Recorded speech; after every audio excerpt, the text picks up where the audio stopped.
And in the wake of George Floyd's death and Derek Chauvin's guilty verdict, Florida's first major police reform package in years has cleared the House. Lawmakers there giving it unanimous approval this afternoon. ABC 27's Capitol reporter Forrest Saunders tells us it now heads to senators, where time is running out to get it to the governor.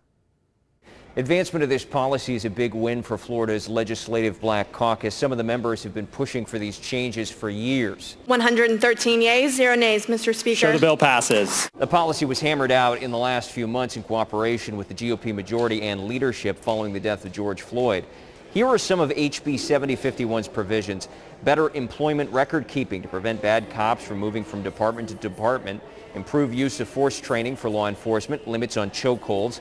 Officer intervention requirements to stop excessive force. And preventing the arrest of kids 7 and younger unless they commit forcible felonies. Now, supporters call the bipartisan effort a great example of what can be accomplished when the parties work together. We know that many communities of color don't always feel that they are policed fairly.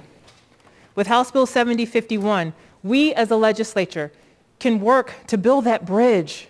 The next stop for this bill is the Senate. Members there say leadership has promised to give the policy a committee meeting to ensure it will be heard on the floor before the session wraps at the end of the week. Broad bipartisan support is again expected.